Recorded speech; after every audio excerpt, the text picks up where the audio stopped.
Vamos ver o que fala a professora Belmira Magalhães sobre Sinhá Vitória. Vidas Secas, Graciliano Ramos. A particularidade estética em Vidas Secas, de Graciliano Ramos. Professora Belmira Magalhães, editora Instituto Lucas. Graciliano Ramos se utiliza da personagem feminina, de Sinhá Vitória, que aparece feito uma sombra que acompanha o caminhar do homem, para acolhê-lo em horas de cansaço, de desânimo e na tarefa de realizar contas. Sinhá Vitória era uma auxiliar de Fabiano. Sinhá Vitória realiza essas tarefas, mas seu lugar é o de conduzir no plano narrativo o projeto da autoria sobre a realidade. O escritor conhece a realidade que representa. É um vivente das Alagoas. No entanto, só esse conhecimento não seria o bastante para tornar possível o romance. Precisa saltar dessa realidade para refleti-la mais para adiante, propondo, quem sabe, uma solução, ou talvez apenas uma sugestão. É através de Sinhá Vitória que realiza essa tarefa. A obra como um todo apresenta a contradição da personagem, que é ao mesmo tempo a mulher de Fabiano e a representação da proposta autoral no universo ficcional. Graciliano Ramos tem intenções e propósitos com a inserção de Sinhá Vitória como personagem do romance. Duas posições ocupadas por Sinhá Vitória.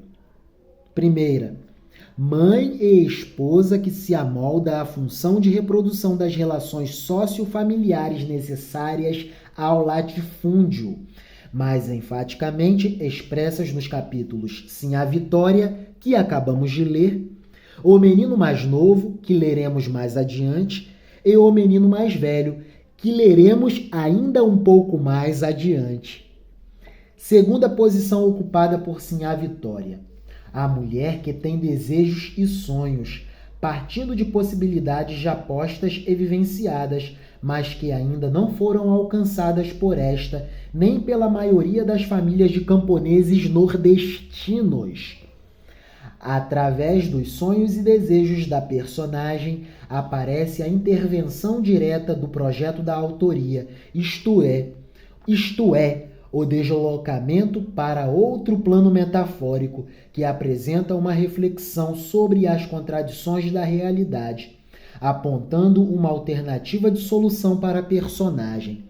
Esse jogo dialético movimenta a personagem e o romance, dá vida ao texto, fazendo-o dialogar, por um lado, com as contradições histórico-sociais de um país que teve sua formação ligada à lógica da superexploração internacional e, ao mesmo tempo, a níveis de socialização primitiva, o que acarretou um processo de exploração do trabalho baseado no uso constante e sempre maior da violência e da exploração física do trabalhador, muito além do limite de suas forças, à medida que a vida humana valia apenas pelo que representasse de lucro face à superexploração do trabalho. Por outro lado, a década de 30 representava a primeira possibilidade de mudança concreta dessas relações socioeconômicas. Há a possibilidade de um cotidiano mais humano para os trabalhadores do campo famintos da seca? Eis a pergunta do autor. Eis a grande pergunta. Há a possibilidade de um cotidiano mais humano para os trabalhadores do campo, famintos da seca? É a pergunta que comanda o projeto do escritor. Tem-se, então, não apenas um documento, nem mesmo apenas uma fantasia que parece verdadeira, mais uma reflexão racional sobre a realidade e um salto para além dela, a fim de refletir sobre o plus ultra. E o que é isso? Nota de rodapé, sempre muito importante.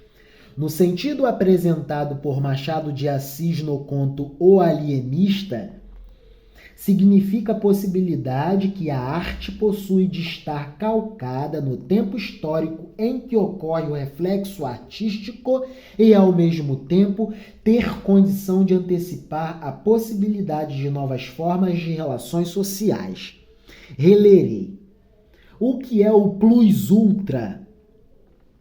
É a possibilidade que a arte possui de estar calcada no tempo histórico em que ocorre o reflexo artístico-estético e, ao mesmo tempo, ter condições de antecipar a possibilidade de novas formas de relações sociais. É a pergunta que choca. Há possibilidade de a vida ser diferente? É uma pergunta desmobilizadora. Donde uma Sinhá Vitória contraditória que expressa uma figura típica ser composta das qualidades objetivas que derivam de uma posição concreta na sociedade e, paralelamente, impregnada de determinações universais. Embora representante da função feminina nessa realidade, Sinhá Vitória sonha com outra realidade, a tal ponto que contamina o marido e movimenta o romance. Sinhá Vitória visualizava o futuro.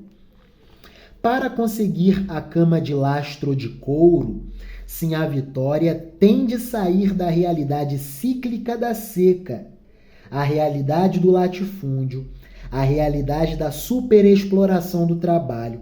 Naquele momento, para a autoria, a única possibilidade dessa conquista está no abandono da região nordestina. A imagem da cama aparece como mediação entre a realidade do latifúndio e o nódulo ficcional. Para os que ficam, fica a repetição. Para os que saem, há a possibilidade concreta de mudança, porque o país no sul e sudeste se industrializa e se moderniza. E que maravilha! E já entrelaçaremos a leitura do que lemos com a leitura deste livro, Sociedade Brasileira Contemporânea, de 1930 a 2010. Autor Rodolfo Estanque. Editora Intersaberes. Leremos este texto no próximo vídeo. A crise da burguesia cafeeira e a ascensão de Vargas. O início do processo de industrialização no Brasil, a que se refere a professora Belmira Magalhães, em referência à proposta autoral de Graciliano Ramos. Maravilha! Próximo vídeo falaremos sobre esse livro, Sociedade Brasileira Contemporânea, a crise da burguesia cafeeira e a ascensão de Vargas. E, na medida do possível, entrelaçaremos a leitura deste livro com a leitura deste outro livrão aqui, ó. Por incrível que pareça, faremos isso aqui neste canal. Juros, Moeda e Ortodoxia, do grande professor André Lara Rezende, um dos cotados para ser o próximo banqueiro central do Brasil. Esse livro, logo em seu início, traz a discussão de economia política que imperava no país Brasil na época de 1930, o debate entre Gudin e Simonsen. E desse debate nós falaremos, pois esse debate fala sobre a industrialização no Brasil, que precisava ser acelerada. Gudin e Simonsen, é isso. Eugênio Gudin e Roberto Simonsen, é isso. Dois grandes intelectuais brasileiros que se dedicaram ao estudo da economia brasileira, ao estudo do processo de industrialização brasileira. Roberto Simonsen e Eugênio Gudin. Maravilha.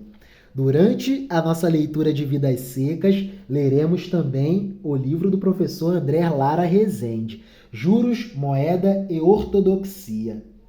Professor Lara Rezende, talvez o próximo banqueiro central do Brasil, talvez o próximo presidente do Banco Central do Brasil. Mas aí é outro papo, papo para o mundo da política. Papo do qual estamos fugindo, estamos falando mais sobre a literatura. É conversa mais salutar e salubre, traz menos confusões. Mas vamos lá, na medida do possível também incluiremos o professor Lara Rezende nas nossas conversações. É isso. Deus vos abençoe, Deus nos abençoe. Amém, amém, amém e amém.